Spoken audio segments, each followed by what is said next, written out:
Hi everyone. So this is the last video of this week, week 15, video number 2. So in this video, I'd like to cover the second part of the connections, which is the welding. And then I'm going to move on to chapter 16, which is the last chapter of this semester, this course, the composite structures. Okay, so let's begin with the connection portion. Okay.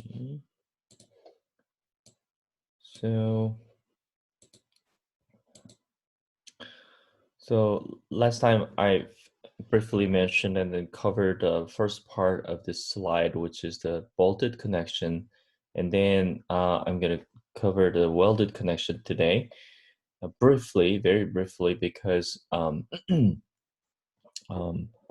we were not, doing really the real welding. Our focus is going to be how we can calculate the strength of the welding. So I'm going to talk about the how we calculate the welding strength at the beginning of this slide, but but now I just want to briefly cover the process. So here I listed 4 different types of the welding processes: shielded metal arc welding, submerged arc welding, gas shielded metal arc welding, and flux core arc welding. So these are different types, and depending on how we apply the heat or which kind of flux is going to be used, so we have a different classification. And by the way, I found out the pretty good video for the welding technique on YouTube. So I'm gonna post that link on the Blackboard, so you can watch that one as well. So the first one, um, the shielded metal arc welding. Another name of this is the stick welding or manual welding. So we have 3 different materials: the first and the second metal, and then of course we always have electrode metal. So we apply the high heat to the electrode. So all these 3 materials melted together to provide a connection. And for this one, the flux electrode coating forms the gas shield which protects the reacting with the atmosphere. Okay, so that's the first one. The second one, submerged arc welding. So here we have an electrode, and here we have a flux, which will cover while we apply the high heat. And then this is the weld metal. So thick layer of the flux protects the weld zone, and shielding gas is not required in this case. So either shielding gas or the flux, those are usually required. And only flat horizontal welds because the flux must be held in place by gravity. So that's that's one of the kind of a disadvantage of this style. And gas shielded metal arc welding, another name of this is MIG welding. The metal inert gas welding does not work in wind, works in all position though, and feeds wire and inert gas when the trigger is pulled. And we can have a pretty good and beautiful welding with no slag and minimal splatter. And the last one is flux core arc welding. Here the flux is contained within the wire, and may use the MIG equipment with or without the gas, and we can handle the breeze, high production rates, so the contractors love this type of the welding. So I briefly cover those 4, and then here we have 3 different types of welding depending on the style. So the first one is a fillet weld, groove weld, and slot weld. I'm going to talk about the fillet weld and the groove weld here. So this is kind of a typical shape of the fillet weld. Here we have 2 different materials, and we're going to weld these 2 together through this fillet weld. So fillet weld are not full penetration because it's not going through the entire material. The throw is the distance from this corner, let's see, here to here, as you can see. So this this is a lag, and here we have the same kind of a lag. And when you have the the WW, and then it's going to be 45-degree angle, so you can easily measure this entire the straight line from here, the surface of this weld to this corner. That is called the throat, and that is 0.707 times the leg, and then multiply by the length of this weld. That will be the entire volume of the weld. So this one has some porosity problems, and depending on the quality, of course. And double fillet weld will provide a full strength, which means when you have the fillet weld here and there's another one, then between this material and this material, we can say that's the double fillet, and we can provide the full strength. Groove weld looks something like this. So we like to connect these two materials, and this is how we can weld together using the groove weld through the full penetration, and this is the partial penetration, depending on how you're gonna attach these two materials together. So these are the various weld position: the flat position, the horizontal position, vertical position, overhead position, depending on these two styles of the welds. And so these final couple slides will be our focus. So how can we calculate the strength of this weld? Well, to do that, we have to understand the failure mechanism, which is the limit state, right? And we only have one limit state for the weld, which is a rupture. So that's why we're going to use phi factor of 0.75 and omega factor of 2.0 later on. And the electrode ultimate tensile strength will vary between 60 to 120. As you can see, the high strength bolt, the material property for the bolt is way higher than our typical materials. This is kind of a similar thing. So the electrode is going to be the connecting material between those whatever elements that we're going to put together. So the strength of this electrode is usually higher than the typical our members. And the electrode should be matched to the material being welded. So this is how we can represent the strength of the electrode. So these E stands for the electrode, and that the number 70, that means the 70 KSI, that tells us the tensile strength of the electrode. So this is how we can calculate the strength of the weld, and this is the equation for the fillet weld as an example. So very simple, Rn is equal to strength times the area, and this strength is 0.6, the one factor, times the strength of the electrode. So for example, Fe70, that is going to be 70 KSI, something like that. And AW, that is the effective area of the weld, and this 0.707 times W, that was the throat, right, times L. So it is going to be effective area, not the projection area in the bottom. So when we combine these two together, our Rn equation looks like this: 0.6 times F, whatever strength of our electrode, and then 0.707 W, that's the lag, and L is the length of the welding. Because we have values here, the 0.6 and 0.707, so we can simplify it. And it especially the 70 KSI electrode, which is very typical. When you plug in 70 KSI here, and then simplify all these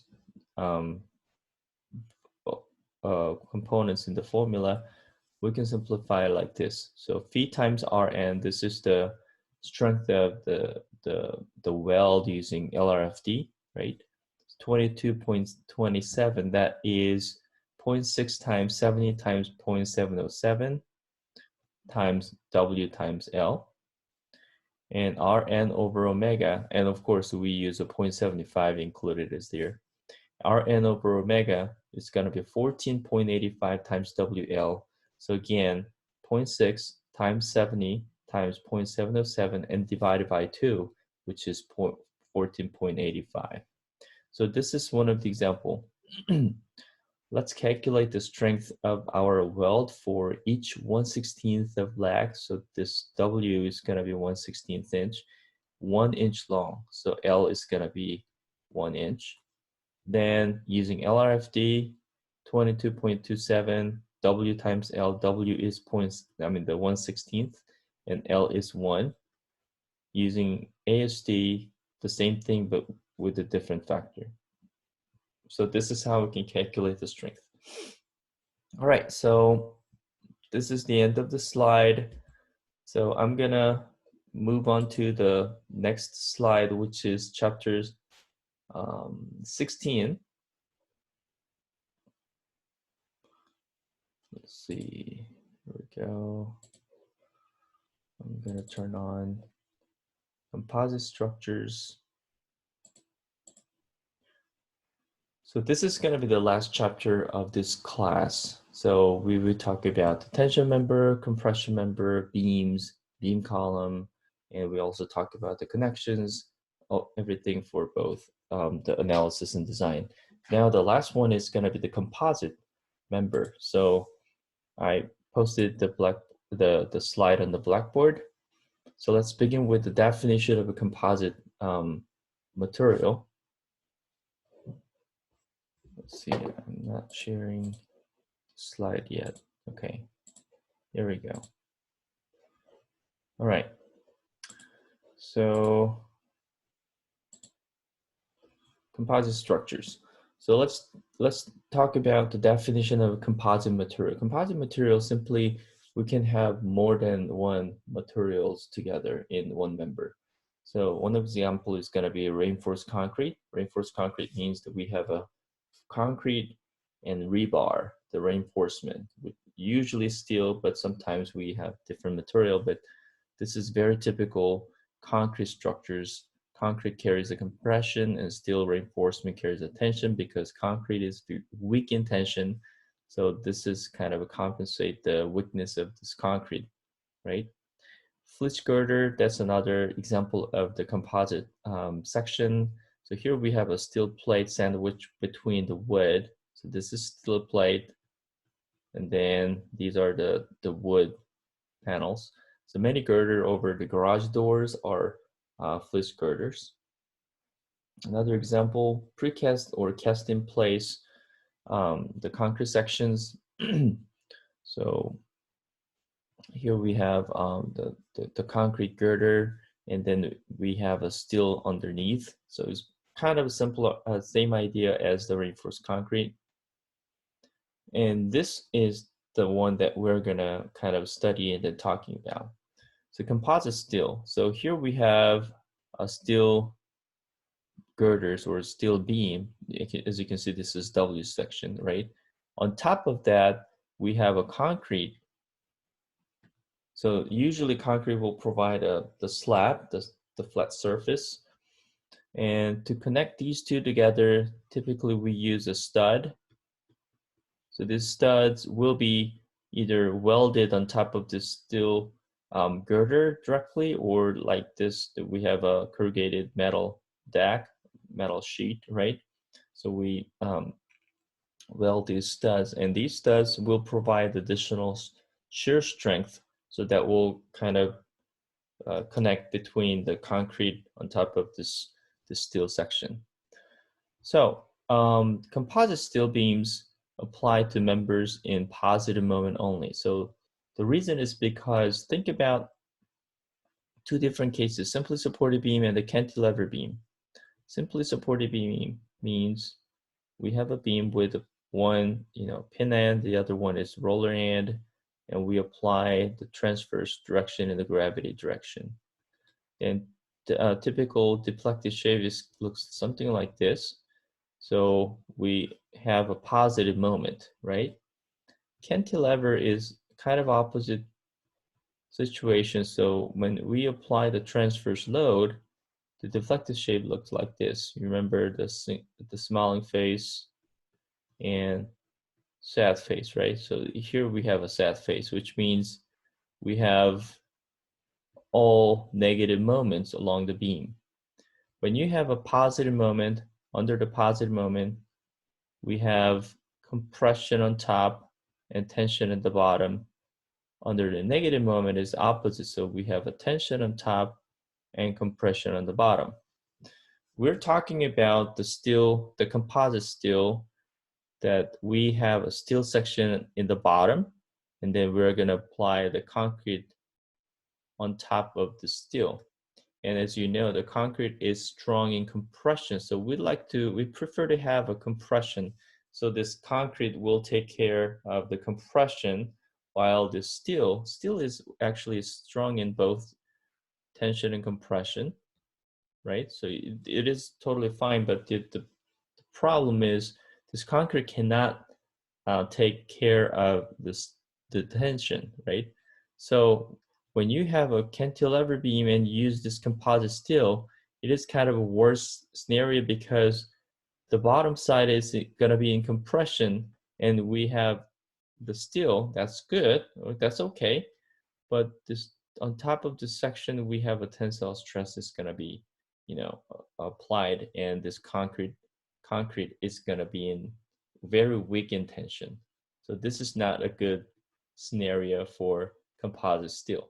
That's what I'm saying. Composite steel beams applied to members in positive member, the positive moment only.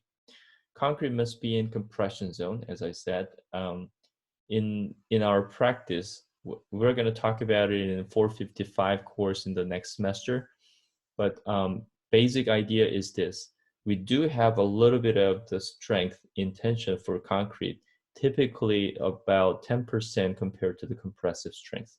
So for example, 4,000 PSI concrete, we have about 400 PSI as a tensile capacity. But in the design practice, and when we calculate the capacity of the concrete sections, we typically ignore the strength within the the tension zone, which means we're gonna, it's kind of a conservative way, but we're gonna ignore the capacity of concrete in tension, okay? So that's what I'm saying. The concrete must be in compression zone. In negative moment situation, the steel alone must carry the load, both compression and tension, and the concrete will crack and possible deteriorate. So it's kind of a warning. When you apply the steel composite section, you have to make sure that the concrete is going to be placed in the compression zone. So here's the advantage of composite beam. A floor or bridge deck will require both beams and girders and the concrete deck. We could design the steel beam to carry the entire bending moment and then cast the deck on top. But if simply supported and bonded together, the top portion, which is the concrete deck, is in compression and the steel is in tension. Combined, they are much, much stronger. So we're going to use a kind of the pros for the concrete section, and we can also maximize the capacity of the steel to have the best solution. Disadvantage of composite beam, we do have to purchase and weld the studs, but a lighter steel beam can be used that more than offsets that cost. So this is kind of disadvantage compared to other regular sections. So in this chapter, I'm going to focus on the analysis of this composite beam. So I'm going to skip some of them. I'm going to skip this. So let's talk about the strength of composite beams. So here we have a typical scenario. So this is concrete slab, and I just skipped the slide, but this, if the width of this concrete slab, it is usually depending on the dimension of the buildings or the bridges, and we call this width BEFF, that's the effective width. Okay, and this T is going to be the thickness of our slab, concrete slab. And then here we have a W-shaped section, the steel section, so that we can have a corresponding AS, the gross area. So this AS is equal to AG that we used to use. So to calculate the capacity of this composite section, we have to identify the location of plastic neutral axis. Okay, so what it is the neutral axis is usually the axis between the zone, so the above or that the divide the compression zone and the tension zone simply. So here we can think about three different cases. The first one, that the plastic neutral axis is going to be located exactly the borderline between concrete and steel. Okay, that's case A. Case B and C are kind of other cases. So case B, P and A is going to be beyond. So it's going to be below this borderline between concrete and steel. Case C is above the borderline between concrete and steel here, this line. And usually this distance from the top of the concrete slab to the location of P and A, this is A. We use small a there. So this C means T is going to be larger than A. And A is going to be case A will be equal to the thickness of this concrete slab. And this case is A is larger than the thickness of the concrete slab. And depending on the case, we may have a different formulation, but I'd like to focus on this case C only for this class. Okay? Okay, so I'm going to talk about it using when we solve the example problems. Before that, I just want to give you an idea how we can calculate those strengths. So here we have a concrete slab, and then this is a steel section, and width is going to be effective, thickness is T. So the strength of the concrete, especially when the concrete is going to be in compression, we can calculate it as this: 0.85 F prime C.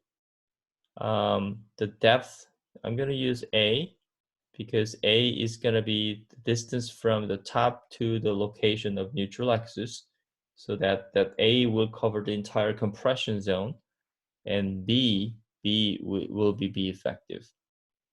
So this is how we can calculate the compression in our concrete.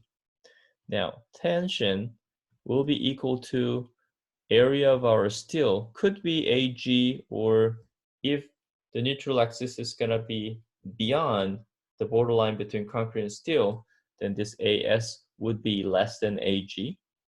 Anyway, AS times Fy, the yield strength of the steel, can be used to find out this T. So I'm going to show you one of the example here, the case C. Okay, so this is case C. So what we do is, so this is the equation that I just mentioned. So C sub C is going to be 0.85 F prime C, B effective, times A. A is this distance. So that's how we can calculate C sub C. C sub C is here. And T will be, as you can see, the entire steel section. So this is the borderline between concrete and steel. And this line is the P&A, the neutral axis. So everything beyond, underneath this is going to be steel section. So as you can see, the entire steel section is going to be in tension. So this T can be calculated as AS times Fy, and this AS is AG of this section. While the C sub C is going to be the compression, 0.85 F prime C, that's the stress. B, that's the width of our concrete. A is kind of a depth. So we calculate the area first and then multiply by the stress to get this force quantity. And to satisfy the equilibrium, the C sub C should be equal to T, and then it is couple. Couple, we talked about it in statics. Couple is the case, it's a moment, right? When we apply the same amount of the forces in the opposite direction of the force, so we multiply by the moment arm, then we can find out the moment, amount of the moment. So that moment is going to be the moment capacity of this composite beam. So that's how we can calculate Mn. Mn is going to be either C sub C times the moment arm. So let's say moment arm is going to be called JD, or T times JD, because C sub C will be equal to T.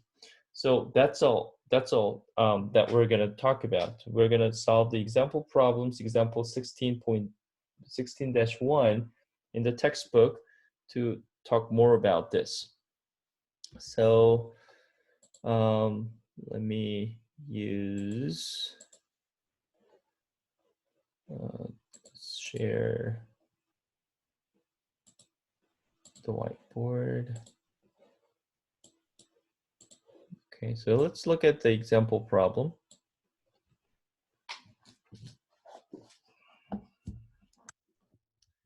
Okay, so example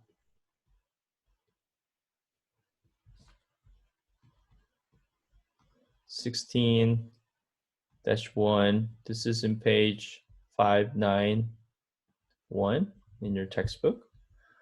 So here, this is very typical problems for the composite section, composite beam.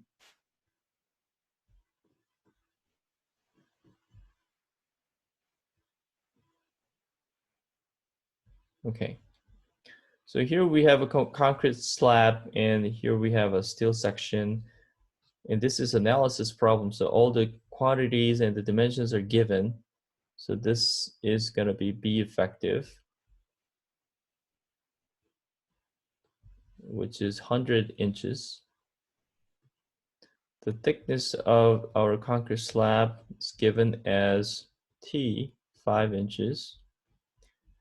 And now all the dimensions for this steel section here, this is W 30 by 99. So you can look up all the quantities, including the gross area. So I'm going to give you all the numbers here, 29 inch square. And then D is important. D is the distance from the top to the bottom of our steel section. D is 29.7 inches. Okay, and we're going to use these two numbers. Okay, so the question is compute the factored moment phi times mn using LRFD and mn over omega using ASD for this composite section shown in this figure. Use F prime C of 4 KSI, which means we usually use PSI unit for compressive strength for concrete. So it means the 4,000 PSI concrete. And then Fy, the steel, the yield strength of the steel is going to be 50 KSI, which means grade 50 steel. These are the material properties. So here is the way how we can solve this kind of a problem. Very first thing is that we have to calculate small a value. So earlier I mentioned that C sub C and T, and we have to have the satisfied equilibrium, right? And C sub C equation looks like this: 0.85 F prime C A B effective. T equation AS Fy. So what we're going to do, we're going to equate these two together because C sub C should be equal to T to satisfy equilibrium. So 0.85 F prime C A B effective is equal to ASFY, and then solve it for small a value. So I'm going to write down everything. 0.85 F prime C A B effective will be equal to Fy AS. So solve it for A. Then A is equal to Fy times AS divided by everything else, 0.85 F prime C be effective. So this is the equation to find out small a value. So this is the first step. Figure out and find out, calculate the small a. If small a value using this calculation is less than the thickness of the slab, then it is going to be case C. Larger than T, that means case B that we talked about. Case B was the PNA, the neutral axis, is going to be underneath the borderline between concrete and steel. Case C was opposite. So the PNA, the neutral axis, is going to be within the concrete section. And case B is more complicated, so I'm not going to talk about this in this class. Case C is the one that we're going to calculate this in this example problem. So let's calculate small a. Fy is 50 ksi, so I'm going to use everything in kips and inches. As is the steel section and entire gross section of the W30 by 99. It is going to be 29 here. And 0.85 F prime C in terms of kips and inches, so we have to have 4, not 4,000. And then B effective in inches is going to be 100.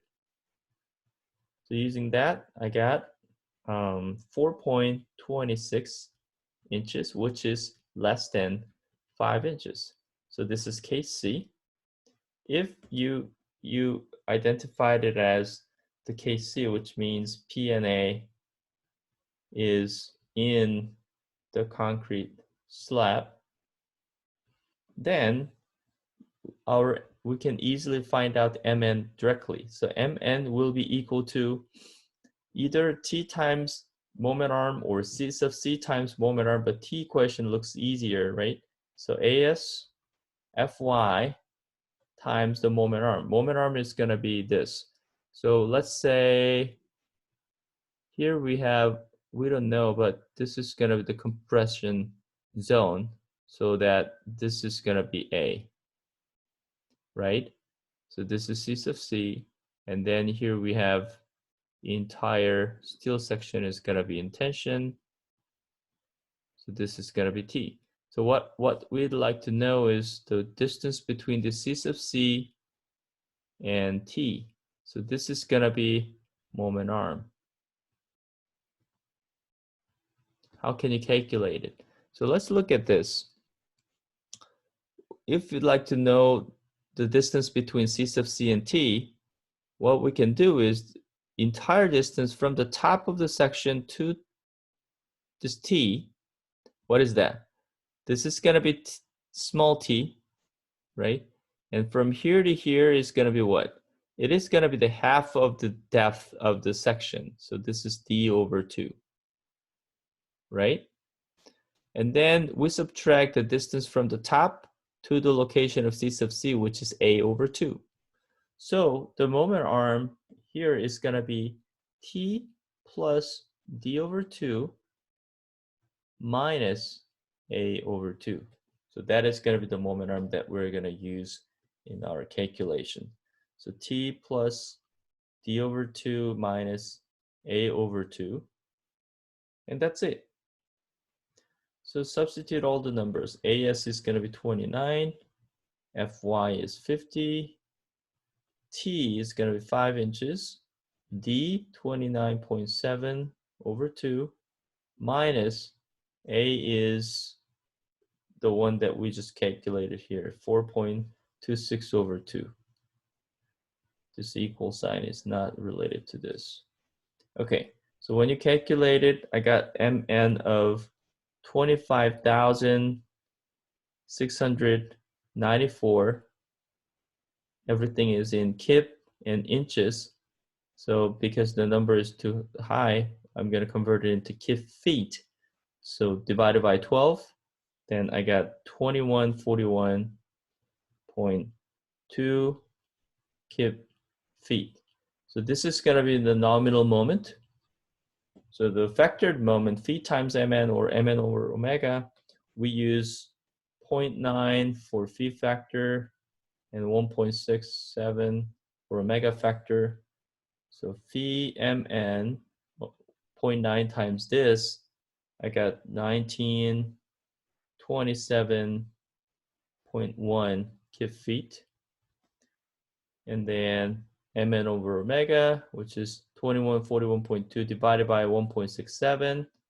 I have 1282.2 kip feet. So this is going to be our final answer.